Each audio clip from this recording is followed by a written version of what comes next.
Crack math পয়েন্টে তোমাদের স্বাগত জানাই। তো আজকে ফার্স্ট কোশ্চেন দেখো, আমি এমন একটা নাম্বার লিখেছি 0.72। দেখো মাথায় একটা দুটো ডট দিয়ে বলা হয় পৌনঃপুনিক, মানে হচ্ছে এই 72টা রিপিটেড, এগুলো হচ্ছে রিপিট হবে। 7 লেখা আছে 0.727272, মানে চলতেই থাকবে। ঠিক আছে, একটা নাম্বার। তো সেই নাম্বারটা, এটা আমি যদি ফ্র্যাকশনে নিয়ে আসি, ঠিক আছে, আমি পয়েন্টে লেখা আছে এটাকে ফ্র্যাকশনের ভ্যালু কত হতে পারে। তো দেখো 0.72, এইটাকে আমি কি লিখতে পারি, 0.72টাকে পরে দেখো প্রথমেরটা আমি লিখলাম 0.72, তারপরে তাহলে কি হবে 0.00, মানে প্রথম দুটো পার্টকে লিখবো 0.00, তারপরেটা কি হবে আমার হলো 0.40, মানে এই দুটো নিয়ে নিয়েছি, তাহলে 72, তাহলে এইভাবে কি চলতে থাকবে ইনফিনিটি পর্যন্ত। এবার কি হলো, এবার তাহলে আমি এটাকে লিখতে পারি 72/100, এটা 72/10,000, 10,000, আর এটা 72 এত বড় লিখছি না, ঠিক আছে। এটা তাহলে পাওয়ার কত হবে 1 2 3 4 5 6, 10⁶, ঠিক আছে। আমি এটা একবারে লিখছি ওইভাবে ইনফিনিটি, মানে এটা হচ্ছে 72/10², 72/10⁴, 72/10⁶, প্লাস ডট করে ইনফিনিটি পর্যন্ত। দেখো এটা একটা অসীম সিরিজের নাম্বার, ঠিক আছে, মানে আমার ইনফিনিটি পর্যন্ত এরকম করে আমরা লিখতে পারি নাম্বারটাকে, ঠিক আছে। এটা সিরিজ আমরা লিখতে পারি, তো সেইভাবে আমি সাজিয়ে দিলাম। তো এটাকে কিভাবে লিখবো, অ্যান্সার কি হবে, এই অ্যান্সার হয়ে যাবে 72। আমি কেন ফার্স্ট এটাকে তোমাদের দেখাচ্ছি, কারণ মানে ফার্স্ট পার্টটা তোমাদেরকে দেখাতেই হবে। 10², ঠিক আছে, বাই 1 - 1/10²। তাহলে 1 - 1/10²টা কি, এটা হচ্ছে বলা হয় সাধারণ অনুপাত। এটা অসীম গুণোত্তর শ্রেণীর একটা নাম্বার, যেটা প্রথম পদটা কি 72/10², আর এটা যেহেতু সাধারণ অনুপাতটা 1/10², তাহলে ওটা হয়ে যাবে 1 - 1/10², ঠিক আছে। এবারে দেখো আমার তাহলে অ্যান্সার কী হবে, এবার 72/100, এটা বাই 1 - 1/100, তার মানে কি হয়ে যাবে 99/100। তাহলে আমার এই 100 কেটে গেল, তাহলে অ্যান্সার কী হচ্ছে 72/99।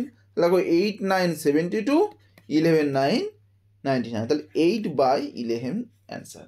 এই নাম্বারটা দেখে আমি এতটা করার কারণ হলো, এই যে এই নাম্বারটা আমি লিখেছিলাম ফার্স্টে, এই নাম্বারটা দেখে সবাই লিখে দিতে পারে 72/100, not, this is not answer, এই অ্যান্সারটা কিন্তু নয়, মনে থাকবে, এই অ্যান্সারটা কিন্তু নয়, এই অ্যান্সারটা কিন্তু আমরা এখানে পাবো না, ঠিক আছে। তাহলে আমার অ্যান্সারটা কি হবে 8/11, এই অ্যান্সারটা পেলাম 8/11। তো নেক্সট দেখো আমি এরকমই আর একটা নাম্বার নিলাম, ঠিক আছে, দেখো এরকম আর একটা নাম্বার নিলাম, সে নাম্বারটা কি হচ্ছে দেখবে ভালো করে, 0.36, আবার নেব ডবল ডট, ঠিক আছে।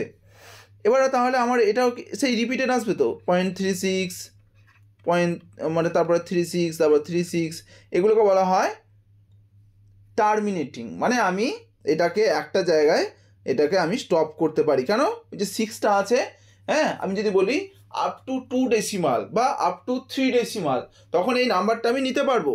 তাহলে আমার এটা হয়ে যাবে 36/10², একই হবে 36/10⁴, তারপরে 36/10⁶, একইভাবে চলছে ইন্টু টু ইনফিনিটি পর্যন্ত। তাহলে আমি এটাকে, তাহলে এইটারও তো কি, এইটা হচ্ছে ফার্স্ট সাধারণ প্রথম পদ, তাহলে এইটা হচ্ছে প্রথম পদটা থাকবে ওপরে 36/10², আর সাধারণ অনুপাত, দেখো সবটাই কমন পার্টটা কি আসছে, যেটা হচ্ছে সাধারণ অনুপাত হয় 1 - 10², তাহলে এটা 1 - 10², ঠিক আছে। এরকমই অ্যান্সার কিন্তু আমরা পাবো। তাহলে আমার এটা অ্যান্সার পেয়ে যাচ্ছি 36, এটাও পেয়ে যাবো 36/100/1 - 1/100, মানে 36/100 পাচ্ছি, আর এটা 99, তাহলে 100 কেটে যাচ্ছে, 36/99 মানে 4 9 36, 11 9 99, তাহলে 4/11 অ্যান্সার। দেখো এরপর আমি তোমাদের একটা কোশ্চেন দেবো, সেটা তোমরা আমাকে কমপ্লিট করে দেখাবে, ঠিক আছে? এখন আমি কোশ্চেনটা দিচ্ছি, ওকে? তো সেরকমই তোমাদের আমি একটা কোশ্চেন দিচ্ছি, সেটা তোমাদের কমপ্লিট করে আমাকে দেখাতে হবে। দেখো 0.8888 এরকম চলতেই থাকছে, তাহলে আমি এখানে লিখছি, এটাকে লিখবো 0.8 ডট, ঠিক আছে? তাহলে আমি এরকম 0.8 ডট লিখে দিলাম। এটা কি হয়, এটার ভ্যালু কি হবে সেটা তোমরা ফ্র্যাকশনে find the value in fraction, ঠিক আছে? Find the value in fraction, এটা তোমরা বের করে আমাকে কমেন্ট বক্সে অ্যান্সারটা জানাবে। Okay, thank you, that's all for today.